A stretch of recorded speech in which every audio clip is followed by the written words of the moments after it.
Hola clase, bienvenidos a la clase de español. Yo soy tu profesor, señor Newsom, y hoy vamos a hablar del imperfecto. Over the past few days, we have been talking about the preterite as one of the possible ways to form the past tense in Spanish. Now, the preterite is really only used for a specific moment in the past, not necessarily something that happened repeatedly in the past. That's where the imperfect comes in. It is another past tense form and is normally used with things that don't have a definite start or end. So that might seem a little bit confusing right now, but really what we are concerned with are the endings to begin with. So we will dive more into exactly what the preterite and imperfect do and how you use them after we understand the endings and how to form those verbs. So without further ado, let's take a look at those endings and see exactly what happens. Aquí son los finales del verbos AR en el imperfecto. Tengo en la forma de yo, aba, en la forma de tú, abas, en la forma de él, ella, usted, aba, en la forma de nosotros, habamos, en la forma de vosotros, habáis, y en la forma de ustedes, haban.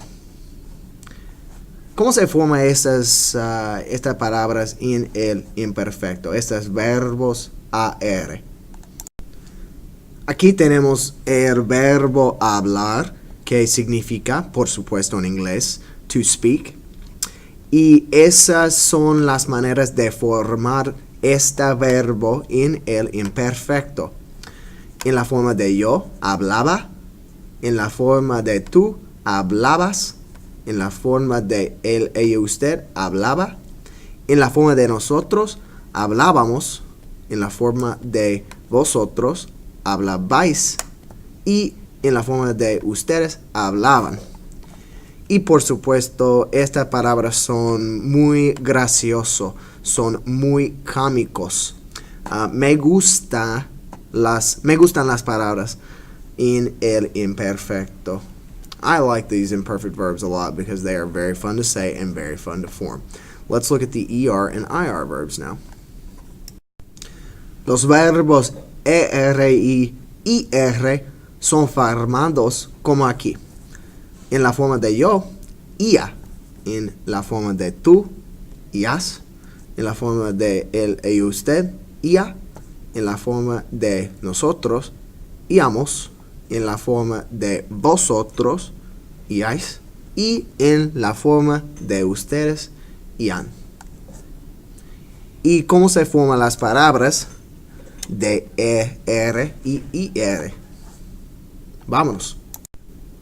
Aquí tenemos el verbo comer, es un verbo muy común en la lengua española y por supuesto en inglés significa to eat.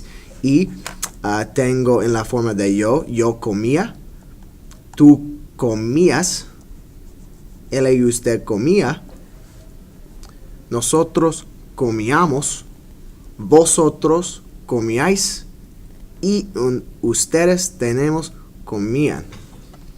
Por supuesto, las formas en la forma de yo y él y usted en el imperfecto son los mismos. They are the same in the yo and the él y usted, as you can see in both ER and IR verbs, as well as in the AR verbs, as we saw before.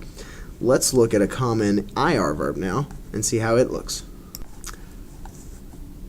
Aquí es el verbo vivir, y por supuesto en inglés significa to live, y aquí tenemos las formas de vivir en el imperfecto.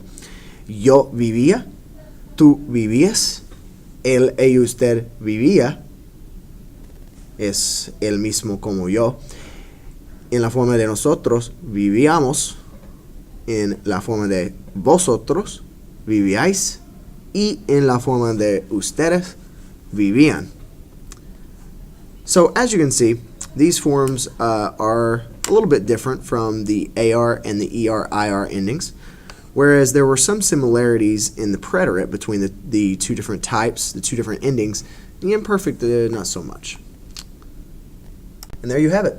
the forms of the Spanish imperfect for regular AR, ER, and IR verbs. And as you can see, it's a little bit different from the preterite, so it's going to take some practice before you really know the endings and really know how to use them. That's going to be our next step, is exploring the preterite and the imperfect and when to use one or the other, because obviously in English we only have one type of past tense, one past tense way of speaking. And thus, it can be a little difficult for us as English speakers to wrap our head around how the Spanish have two different types of past tense. So we're going to look at that over the next couple of days. But in the meantime, adios, hasta mañana y tengo un buen día.